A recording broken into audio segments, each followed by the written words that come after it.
जय हिंद दोस्तों आप सभी लोगों का स्वागत है आपके अपने YouTube channel Goswami class time में। दोस्तों उम्मीद करेंगे कि आप लोग बढ़िया होंगे, मस्त होंगे, अच्छा होंगे, स्वस्थ होंगे और अपने पढ़ाई में व्यस्त होंगे। दोस्तों आज की इस वीडियो में हम आपके लिए लेके आए हैं शंकु। क्या? शंकु यानी शंकु किसे कहते हैं और कैसे पहचाना जाता है, और इसका जितने भी सूत्र होते हैं इस वीडियो में हम कवर करने वाले हैं। ठीक है दोस्तों ये जो क्लास है ये क्लास 9 है, यानी कह सकते हैं कि ये 9वां चैप्टर है। इसके पहले जो है 8 चैप्टर जो है हम बता दिए हैं। ठीक है, तो अगर आप 8 वीडियो को नहीं देखें तो इस वीडियो के डिस्क्रिप्शन में हम लिंक दे देंगे, आप आसानी से देख लीजिएगा। ठीक है दोस्तों, तो चलिए वीडियो को शुरू करते हैं। दोस्तों सबसे पहले हम लोग जानेंगे कि शंकु कहते हैं किसको।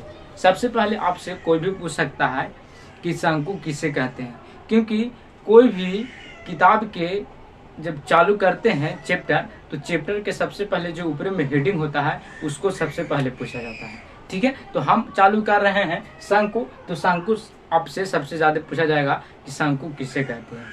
ठीक है दोस्तों, तो जानते हैं कि शंकु किसे कहते हैं। ठीक है, तो शंकु की परिभाषा से समझेंगे। कहता है कि वैसा ठोस आकृति जिसका एक सिरा नुकीला और दूसरा सिरा वृत्ताकार हो, उसी को हम लोग शंकु कहते हैं। सिर्फ मन में ध्यान रखना है कि जो एक सिरा होना चाहिए वो नुकीला होना चाहिए और दूसरा सिरा होना चाहिए वो वृत्ताकार होना चाहिए। ठीक है दोस्तों, तो चलिए हम लोग फिगर से समझते हैं। ठीक है, जिससे देख लीजिए कह रहा है कि पहला माने एक सिरा नुकीला, तो देख लीजिए एगो नुकीला है कि नहीं, नुकीला है, ये होगा एक सिरा, ये हो गया। और दूसरा सिरा कहता है कि वृत्ताकार, देख लीजिए वृत्त की तरह है कि नहीं, देख लीजिए वृत्ताकार है, तब इसको हम क्या बोलेंगे, शंकु बोलेंगे। क्या बोलेंगे? शंकु बोलेंगे। ठीक है, अब हम लोग जानते हैं कि शंकु में क्या क्या चीज होता है। ठीक है, तो जानने से पहले हम थोड़ा सा यहाँ पर ध्यान दे दीजिए। यहाँ पर ध्यान क्या देना है कि त्रिज्या ऊंचाई को जो है हम लोग एल से सूचित करते हैं, कुछ से एल से। अगर एल बोलेंगे तो समझ जाइएगा आप कि त्रिज्या ऊंचाई है। ठीक है, अगर हम लोग एच बोलेंगे तो समझ जाना है कि ऊंचाई बोल रहे हैं, एच बोलेंगे तो समझ जाना ऊंचाई बोल रहे हैं। ठीक है, अगर आर हम बोलेंगे तो समझ जाना कि त्रिज्या बोल रहे हैं। अगर आर बोलेंगे तो क्या समझना है, त्रिज्या को। अगर हम डी बोलेंगे तो समझ जाइएगा कि व्यास को बोल रहे हैं। ठीक है, यानी कह सकते हैं ऊंचाई को एच से, त्रिज्या को आर से और व्यास को डी से और त्रिज्या ऊंचाई को एल से हम लोग सूचित करते हैं। ठीक है, अब हम लोग जानते हैं कि एल एच आर डी कहाँ पे रहता है। ठीक है, तो देख लीजिए इसको नाम देते हैं सबसे पहले ए बी सी। ठीक है, ए बी सी नाम दे दिए, अब कुछ भी दे सकते हैं। ठीक है, तो त्रिज्या ऊंचाई उसको कहते हैं जो एक खड़ा रहे, जैसे कि देखिए ए से सी, ए सी को जो हो गया त्रिज्या ऊंचाई हो गया, यानी ए बी जो हो गया त्रिज्या ऊंचाई हो गया। ठीक है, तो अगर आपसे कोई पूछेगा कि बताओ त्रिज्या ऊंचाई कौन कौन है, तो ए बी और ए सी। ठीक है, अब हम लोग जानेंगे ऊंचाई इसमें, तो देख लीजिए जो खड़ा रहे यहाँ पे केंद्र बनता है वृत्त में। ठीक है, तो ये जो रहा ये ऊंचाई हुआ, क्या हुआ, ऊंचाई हुआ। ठीक है, और केंद्र को से सूचित करते हैं, और वृत्त के परिधि यानी केंद्र और वृत्त के परिधि जो मिला इसको हम लोग त्रिज्या बोलते हैं। ठीक है, अच्छा एक बताओ कि परिधि, क्या परिधि इसको बोलते हैं, तो परिधि से होकर केंद्र से मिलते हुए अगर दूसरा परिधि में मिलता है तब उसको हम लोग बोलते हैं व्यास। ठीक है, यानी कह सकते हैं कि परिधि के किन्हीं भी दो बिंदुओं से केंद्र से होकर गुजरती है उसी को हम लोग व्यास कहते हैं। ठीक है, तो ये हो गया व्यास। ठीक है, इतना आपको समझ में आ गया कि किसको हम ऊंचाई बोलेंगे, किसको हम त्रिज्या ऊंचाई बोलेंगे, किसको त्रिज्या बोलेंगे और किसको हम व्यास बोलेंगे। ठीक है दोस्तों, अब दोस्तों हम लोग क्या करेंगे कि देख लीजिए यहाँ पर जो है समकोण त्रिभुज, क्या समकोण त्रिभुज यानी 90 डिग्री बन रहा है। कि डिग्री 90 डिग्री। ठीक है, तो आप लोग त्रिकोणमिति में पढ़े होंगे कि अगर कोण के सामने कोई है एल है, तो कोण के सामने क्या होता है, तो कर्ण होता है। क्या होता है, कर्ण होता है। ठीक है, और थीटा के सामने लंब होता है। ठीक है, और जो नीचे होता है इसको हम लोग आधार बोलते हैं। ठीक है, तो यहाँ पर ही कुछ सूत्र बनते हैं, देख लीजिए कौन कौन। सबसे पहले बनता है कर्ण। कर्ण कौन है? एल है। ठीक है, तो एल स्क्वायर बराबर एक सूत्र होता है जिसको हम लोग बोलते हैं लम स्क्वायर प्लस के आर स्क्वायर। ठीक है, आधार कौन सी है? आर है। यहाँ पर ध्यान दीजिएगा, कर्ण जो है एल है, लंबाई जो है एच है और आधार जो है आर है। तो हम लोग एल स्क्वायर बराबर एच स्क्वायर प्लस के आर स्क्वायर बोलते हैं, यानी कर्ण स्क्वायर बराबर लम स्क्वायर प्लस के आधार स्क्वायर। ठीक है, अगर इसको हम ऐसे भी लिख सकते हैं, देख लीजिए कैसे। एल है तो एल को हम ले लेंगे और जो एल पर स्क्वायर है इसको हम रूट में लेके चल जाएंगे, कुछ में रूट में, तो रूट हो गया और एच स्क्वायर प्लस के आर स्क्वायर हो गया।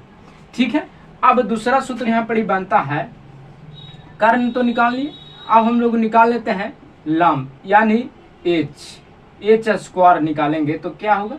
अगर एच स्क्वायर के खींचेंगे तो यहाँ पर ही जाएगा एल स्क्वायर और माइनस के हो जाएगा आर स्क्वायर। ठीक है दोस्तों, लम स्क्वायर बराबर हो जाएगा कर्ण स्क्वायर माइनस के आधार स्क्वायर। ठीक है, इसको भी इस तरह से ला सकते हैं, देख लीजिए एच है तो एच के लाइए और जो स्क्वायर है इसको हम रूट बना देंगे और रूट के अंदर एल स्क्वायर माइनस के आर स्क्वायर को लिख देंगे। ठीक है, चाहे ई वाली बोलिए चाहे ई वाली बोलिए, दोनों कुछ है सेम है। ठीक है, अब चलिए तीसरा सूत्र आपसे पूछा जाएगा कि बताओ आर स्क्वायर बराबर। ठीक है, तो आर स्क्वायर बराबर होता है एल स्क्वायर माइनस के एच स्क्वायर, यानी आधार स्क्वायर बराबर के कर्ण स्क्वायर माइनस के लम स्क्वायर। ठीक है, इसको भी इस तरह से लिख सकते हैं, यानी आर है और जो स्क्वायर है इसको हम रूट में कर देंगे और एल स्क्वायर माइनस के एच स्क्वायर कर देंगे। ठीक है दोस्तों, तो दोस्तों ये रहा 3 गो सूत्र। ठीक है, जो कि क्वेश्चन को यही बताता है कि क्या सबसे पहले निकालना है। जैसे कि अगर एल और एच के मान दे दे और आर के मान ना देवे तो सबसे पहले आर के मान निकाल के फिर सूत्र लगाया जाता है। ठीक है, इसलिए ये बहुत जरूरी काम करता है। ठीक है, तो इसको ध्यान में रखिएगा, ठीक ना। अगर ये ध्यान में ना रहेगा और डायरेक्ट सूत्र में बैठाइएगा तो आंसर नहीं आएगा। ठीक है, ये तीनों निकाले पड़ेगा आपको, तब आपको समझ में आएगा। ठीक है दोस्तों, तो चलिए अब हम लोग जानेंगे शंकु का महत्वपूर्ण सूत्र। ठीक है दोस्तों, ये तो थोड़ा सा सूत्र था जो शंकु के आकृति से यानी फिगर से निकला है। ठीक है, अब हम लोग जानते हैं सूत्र। ठीक है, जो कि इसी पर मैथ रहेगा, ठीक ना। जैसे कह रहा है शंकु का महत्वपूर्ण सूत्र। ठीक है, तो पहला सूत्र होता है शंकु का आयतन बराबर, कुछ शंकु का आयतन बराबर होता है 1/3 को हम लोग तिहाई भी बोलते हैं। ठीक है, तो 1/3 पाई आर स्क्वायर एच, क्या 1/3 पाई आर स्क्वायर एच। ठीक है दोस्तों आपको समझ में नहीं आ रहा होगा कि 1/3 कैसे आया, तो याद रखिएगा, देखिए नीचे लिख दिए हैं, याद रखिएगा कि शंकु के आयतन अनुपात बेलन के आयतन जो होता है 1:3 होता है। अनुपात के मतलब बट्टा में, यानी 1/3। ठीक है, तो ये कैसे आया देख लीजिए। बेलन सबसे पहले हम लोग इस तरह से देखिए, बेलन इस तरह से रहता है। ठीक है दोस्तों, देखिए इसमें जो है दोस्तों, इसमें एक शंकु बन रहा है, देख लीजिए एक शंकु बन रहा है। ठीक है, तो हम लोग जानते हैं कि बेलन के आयतन जो होता है पाई आर स्क्वायर एच होता है। इसमें गिनिए के गो शंकु बन रहा है, तो 1 2 3 गो बन रहा है, तो इसलिए हम इसको 3 से क्या करते हैं कि भागा देते हैं, 3 से भागा देते हैं। तो इसको हम बोल सकते हैं 1/3 पाई आर स्क्वायर एच। ठीक है दोस्तों, आपको समझ में आ गया होगा कि कहाँ से 1/3 आया। ठीक है, चलिए अब हम लोग समझेंगे दूसरा फार्मूला कहता है कि शंकु का वक्र पृष्ठ का क्षेत्रफल बराबर क्या होता है। अगर आपसे कोई पूछेगा कि बताओ शंकु का वक्र पृष्ठीय क्षेत्रफल क्या होता है, तो आप बताइएगा पाई आर एल। हम बता दिए हैं कि पाई के मान कितना होता है, तो जान लीजिए पाई के जो मान होता है वो 22/7 होता है।